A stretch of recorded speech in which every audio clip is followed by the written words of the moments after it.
The first thing I noticed that morning was the sound. A deep, rhythmic rumbling, like heavy machinery moving in the distance. At first, I thought it was construction somewhere nearby. Then I sat up and realized it was coming from my property. I threw on my clothes and rushed outside. The sight that met me nearly knocked the breath out of my lungs. A convoy of military trucks and engineering vehicles had rolled onto my land. Soldiers in uniform were moving with precision, setting up barriers and unfurling warning signs along the perimeter of where the bunker entrance had once been. Giant cement mixers churned, and backhoes dug deep trenches, working methodically to erase any trace of what had been there. I stormed forward, my heart pounding. One of the soldiers, a man with sharp features and a rigid posture, stepped into my path. "Sir, you need to stay back." I shook my head, motioning at the chaos around me. "This is my land. What the hell is going on?" He didn't even blink. "This is a matter of national security. Please return to your home." My jaw tightened. National security? That's my property you're tearing apart. I have a right to know what's happening. He didn't move. I'm not authorized to give further details. If you have concerns, you can contact the city administration. Now, step back. His voice was steady, emotionless. I looked past him as more men in hazmat suits moved in, placing electronic monitoring devices along the edges of the site. One of them carried a clipboard, and from the way he was directing people, it was clear he was in charge. I pointed toward him. "Who's that? I want answers." The soldier didn't even glance back. "That's classified information." My patience snapped. "So, you're telling me the government can just roll in and take over my land without so much as an explanation?" He leveled his gaze at me. "Your land has been deemed a restricted site under federal regulation. It is now closed to civilian access for the next 50 years. The words hit like a punch to the gut. 50 years? That was a lifetime. I stepped forward, but before I could get another word out, another soldier blocked my path. "Sir, this is your final warning." I felt my hands curl into fists, but I knew when I was outmatched. I glared at them one last time before turning and heading back toward my house. The rest of the day, I sat by my window, watching as they worked. By nightfall, the entire site had been sealed under thick slabs of concrete.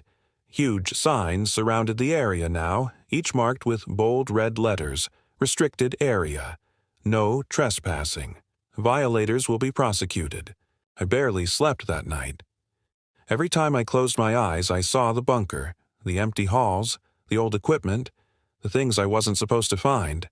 And now, it was all buried, erased, as if it had never existed.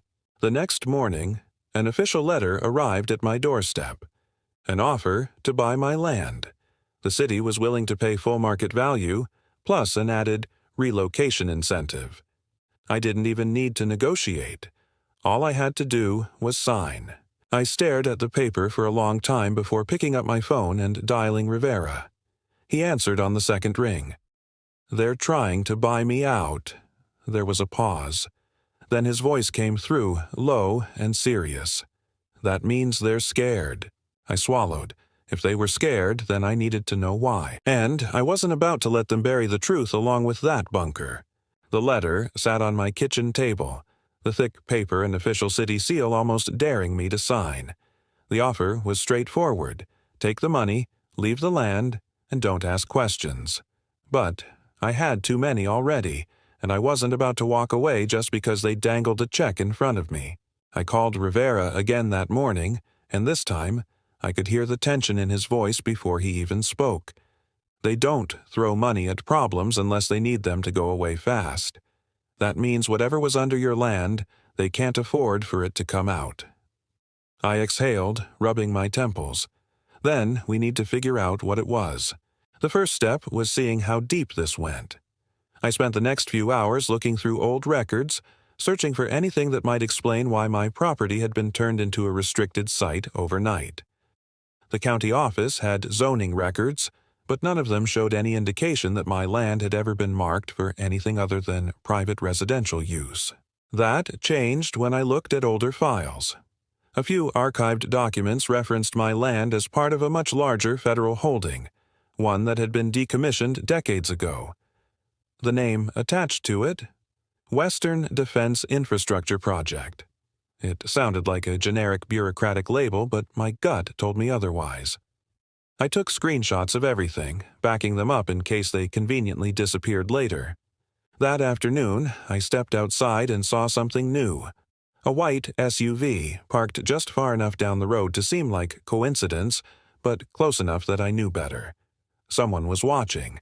I acted like I didn't notice, but every move I made from then on felt like it was under a microscope. Later that evening, another letter arrived. This one wasn't an offer, it was a warning. Notice of zoning violations. Apparently, my property was suddenly out of compliance with new environmental codes, and unless I took immediate corrective action, fines would start piling up. The kicker? The changes they wanted weren't even possible to make because my land was now off limits. It was a trap. They were setting me up to either leave voluntarily or drown in legal fees trying to fight them. I drove over to Rivera's place. He opened the door, already looking like he had bad news. I got a buddy who used to work zoning enforcement. He says they're hitting you with procedural violations they don't even have authority over. They're pushing hard, man. I leaned against his counter, jaw clenched. So what's the move? Rivera crossed his arms. We find out what they're hiding, but we need proof. That night, we drove back to my property, staying in the shadows, watching for anything unusual. Around 2 a.m, another truck pulled up near the restricted zone. 2 men got out, hauling something heavy toward the site. I lifted my phone, zooming in. They were loading sealed containers onto the truck, containers they clearly didn't want anyone asking about. We stayed low, watching as they finished their work and drove off. Rivera let out a slow breath. That's not cleanup. That's extraction. They're still taking things out of there. I nodded, my mind racing. That meant whatever they'd buried wasn't just a liability. It was valuable.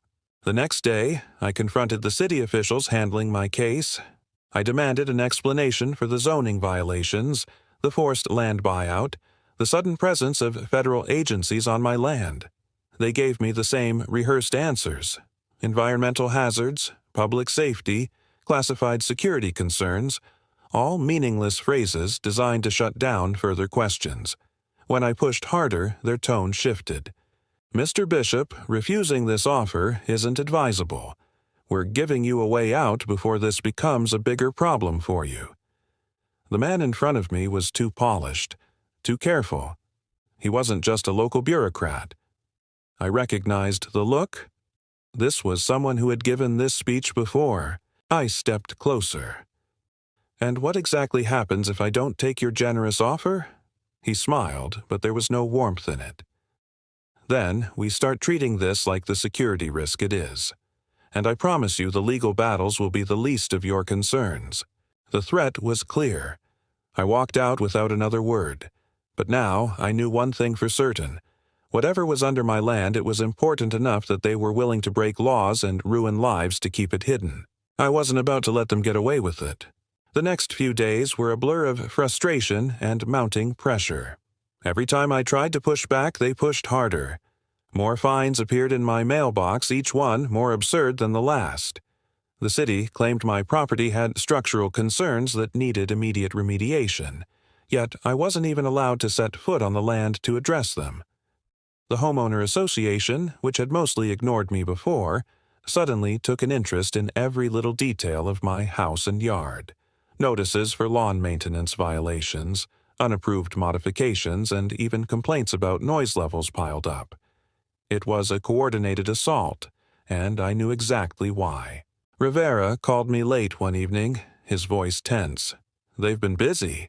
He had spent the last 2 days tracking down leads, calling in old favors, trying to find anything that would give us an edge. He finally had something. My buddy from zoning found an old property survey from back when this land was federal. Your property wasn't just part of some infrastructure project. It was classified as a deep storage site. I frowned. Deep storage for what? Rivera hesitated. That's the problem. Everything after that is redacted. The words settled heavily in my gut. Something had been buried under my land long before I ever owned it. The government had erased all traces of it from public records, but now that I had stumbled onto it, they were scrambling to keep it covered up. I exhaled slowly.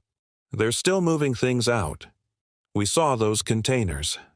That means whatever's down there, they're not done with it. Rivera agreed. And that means we need proof. We planned it carefully. I wasn't dumb enough to think we could just walk up to the site and start poking around. It was locked down tighter than a military base, but we didn't need to get inside. We just needed to see what they were doing. Rivera had access to a thermal drone through one of his contacts, and we planned to use it to get a clear view of the restricted zone from above. If they were still moving things in and out, we'd see it. We set up late at night, parking a few streets away from my property and launching the drone from a nearby wooded area. As it climbed higher, the feed appeared on Rivera's laptop, a grainy infrared image of the land that had once been mine. At first, it looked empty, just a flat expanse of concrete and warning signs. But then we saw it, a section near the back where the heat signatures didn't match the rest. Rivera zoomed in, enhancing the image. That's an access point. We watched in silence as 2 trucks pulled up, their cargo areas filled with something big. A group of men in black tactical gear unloaded the containers and moved them through a disguised hatch in the ground. It was barely visible, but it was there, a hidden entrance. Rivera let out a low whistle. They're still pulling stuff out. That means the site isn't dead. My stomach churned. They had buried it, covered it up, and yet they still needed to come back. That meant whatever was inside was either too dangerous or too valuable to leave behind. Either way, it was clear they weren't going to stop until they had taken everything. And once they were done, what then? What would they do with me? I made my decision that night. I wasn't going to sit around and wait for them to force me out. If they wanted me gone, they were going to have to do it in the open. The next morning, I called a lawyer. Not just any lawyer, a media-savvy one who knew how to make noise. I laid everything out for him, from the sudden land seizure to the intimidation tactics. He listened carefully, then leaned back in his chair. If you go public with this, they'll come at you harder. Are you ready for that? I nodded. I don't have a choice. That same day, I reached out to a local journalist. I fed her the basic details, just enough to pique her interest. A government land grab, secret operations, potential environmental hazards. She bid immediately, agreeing to meet and discuss it further. If this went the way I hoped, I'd have enough public attention on me that they wouldn't be able to quietly push me out. But I underestimated them. That night, my power went out. I stepped outside expecting to see a blown transformer or some other obvious cause, but everything else on the street was still lit. Just my house was dark. Then I saw it, the SUV parked down the road, the same one I had spotted before. They were watching me. And now they were making it clear that they were done being subtle. I locked my doors, grabbed the flashlight and sat in my living room, waiting. Around 2 a.m, a noise outside made me tense. A soft thud, like something being placed against my front porch. I moved slowly, peeking through the blinds. The SUV was gone. The street was empty. I opened the door cautiously and looked down. There, sitting neatly on my welcome mat, was an envelope. No name, no return address. I picked it up, brought it inside, and tore it open. Inside was a single sheet of paper with just a few words typed in bold letters. Stop digging. Last warning. I stared at it, heart pounding. This wasn't just intimidation anymore. This was a threat. And I knew exactly what it meant. They weren't going to wait for me to take the money. If I didn't back down now, they were going to make me disappear. The warning sat on my kitchen table like a bomb, waiting to go off. I stared at the bold, black letters, the weight of their meaning pressing into my chest. Stop digging. Last warning. It wasn't just a message. It was a line in the sand. Either I backed down, took their offer, and disappeared quietly, or I kept pushing and found out exactly how far they were willing to go. I wasn't backing down. Rivera arrived an hour later. He read the note in silence, then let out a slow breath. "This is different." I nodded, gripping the edge of the table. "They're escalating." He met my eyes. "Then so do we." We moved fast. The drone footage had given us proof that something was still happening at the site, but we needed more. Rivera made some calls, reaching out to former colleagues trying to get someone, anyone, to talk. Meanwhile, I prepared to go public. The journalist I had contacted earlier was still interested, and when I told her about the warning note, she practically jumped at the chance to break the story. We agreed to meet that evening. As I pulled into the parking lot of the small cafe where we arranged to talk, I noticed something immediately. I wasn't alone. A black sedan sat at the far end of the lot, its windows tinted just enough to obscure whoever was inside. I parked 2 spaces away, pretending not to notice. If they wanted me scared, they were going to have to try harder. The journalist, Melissa Carter, was already waiting inside. She was sharp, confident, and from the way she leaned in when I started talking, I could tell she smelled a story worth running. I laid it all out for her. The land grab, the intimidation, the hidden entrance in the restricted zone. When I handed over the drone footage, she whistled low under her breath. "This isn't just some bureaucratic cover-up. This is big." I nodded. "And they know it." She leaned forward. "If I run this, it's going to bring heat. Not just on you, but on me too. Are you ready for that?" I exhaled. I don't think I've got a choice anymore.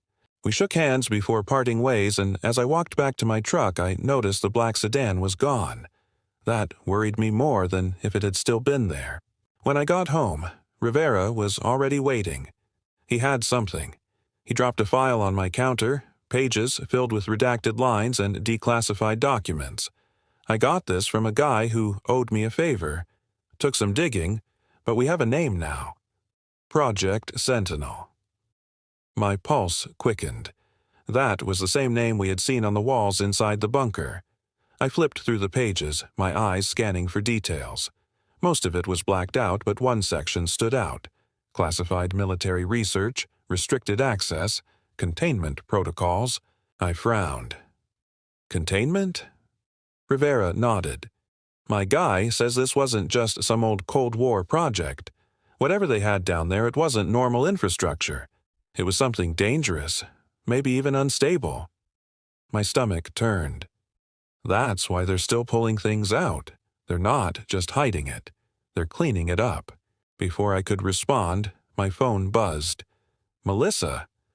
I answered, but instead of her confident voice, I heard something else. Fear. "Mark, you need to get out. Now." My blood ran cold. "What happened?" She took a shaky breath. "Someone just called me. They knew about our meeting. They said if I run this story, I'll regret it." A sickening realization settled in. They weren't just watching me. They were watching everyone I talked to. I hung up and turned to Rivera. "We're out of time. They know what we're doing." He clenched his jaw. "Then we finish this now." We packed everything we had, documents, footage, evidence, into a secure drive. If they were going to come for us, we weren't going to make it easy. Rivera knew someone in the federal circuit who might be able to use this to apply real pressure. But getting it to them, that was the hard part. As we stepped outside, a low rumble filled the air. I looked up and felt my stomach drop. 2 black SUVs were pulling up the street, slow and deliberate. Rivera grabbed my arm. "We need to go. Now." We sprinted to my truck, throwing the bag with the files inside. Tires screeched behind us as the SUVs sped up. I barely got the truck into gear before we peeled out of my driveway, the vehicles in pursuit. My hands gripped the wheel tight as Rivera pulled out his phone, making a call to his contact. "We have it. We just need a way out." The chase didn't last long. By the time we reached the highway, the SUVs had vanished, disappearing into the night like ghosts. But we both knew what it meant. This was their final warning. Either we dropped it, or the next time, we wouldn't be driving away. The road stretched ahead, empty except for the occasional flicker of headlights. My grip on the wheel was tight as Rivera checked the mirror. The SUVs were gone, but we both knew this wasn't over. We had one shot, to get everything into the right hands before they shut us down. Rivera's contact, Grant, an ex-federal analyst, agreed to meet us at an abandoned gas station. If anyone could expose this, it was him. Grant stepped out from the shadows, his face unreadable. Rivera handed over the files. Grant scanned them, his expression darkening. This is bad. If this gets out, it unearths something they've buried for decades. Rivera nodded. Project Sentinel. Grant's jaw tightened. That name should have never surfaced. I exhaled. Then we make sure it doesn't disappear again. Grant studied me before shaking his head. Proof isn't enough. You need leverage. Someone powerful. Rivera thought for a moment. I know a guy, former intelligence. He can get this to the right people. Grant sighed. Then move fast. A low rumble filled the air. Headlights flooded the station. 2 black SUVs rolled in. Rivera shoved the files into Grant's hands. Go. Now. Grant hesitated, then vanished into the night. The SUV doors opened. Men stepped out, calm, controlled. One of them, taller than the rest, spoke. Mr. Bishop, you've been uncooperative. I squared my shoulders. You've been persistent. His expression remained unreadable. Walk away. This can all disappear. Rivera's voice was steady. And if we don't? The man's smile was empty. Then you disappear instead. Silence. Then I took a slow breath. That's not happening. The man's eyes flickered. Rivera saw it first. We ran. The gunshot cracked through the air as we dove behind the truck. More shots rang out, metal pinging around us. A roar of an engine shattered the night. Grant's car skidded onto the road. Get in. We bolted, diving inside as he floored it. The SUVs scrambled to follow, but we had the lead. Grant pushed the car hard, weaving through the empty streets. They're not giving up, I muttered. Rivera reloaded his sidearm. They never do. The SUVs kept their distance, but never faded. They were waiting for the right moment. Grant took a sharp turn, cutting through an alley, tires screeching as the vehicle bounced onto a side street. Ahead, an overpass loomed, the last stretch before open highway. If we made it that far, we had a chance. As we neared the exit, one of the SUVs gunned forward, trying to block our path. Grant slammed the gas. Hold on. We barely slipped past, the side of our car scraping the railing as we shot onto the highway. The SUVs weren't as lucky. One lost control, crashing into the divider while the other hesitated. It was all we needed. We were gone. 3 days later, the first headlines appeared. A senator's office received an anonymous package of classified documents. A news outlet exposed the secret facility hidden beneath my land. The pressure built. The buyout offer disappeared. The HOA backed off. The legal threats stopped. They couldn't silence what was already public. One final letter arrived. No threats, no fines. Just a formal settlement offer on my terms. I stared at the number, more than I'd ever imagined. A way out, a victory. Rivera picked up the envelope. So, you taking it? I looked back at what was once mine. Yeah, I think I will. He smirked. Never thought I'd see the day you outplayed them. I smiled. Neither did they. As we drove away, I noticed an unmarked envelope on the seat. No return address. Inside was a single note. You made the right choice, but don't think for a second you knew everything. I folded it carefully. Some questions didn't need answers. Some secrets were meant to stay buried. The road stretched ahead, and for the first time in a long while, I felt like I was finally free. That night, I sat in my motel room, staring at the ceiling, waiting for the tension in my chest to fade. The silence felt unnatural. No threats, no warnings, no one watching from the corner of my street. I should have felt relief. Instead, a nagging sense of unease settled in. What else had they hidden? How deep did this really go? The next morning, Rivera knocked on my door, holding a newspaper. The front page was covered in the fallout of our leak. Politicians denying involvement. former officials scrambling to cover their tracks. But there was another article buried beneath the noise. A report on another site, a different town, where a land dispute had led to sudden government intervention. Rivera handed it to me. Looks familiar, doesn't it? I exhaled slowly. This wasn't the only one. He nodded, which means someone else is going to go through exactly what you did. My jaw tightened. Not if I can help it. I left that day with more money than I ever expected, a clean slate and a chance to start over. But as I drove toward a new beginning, I couldn't shake the feeling that this wasn't over, that somewhere, someone else was standing in my shoes, watching as their land was quietly erased from existence. And for the first time, I wondered if walking away had really been the right choice.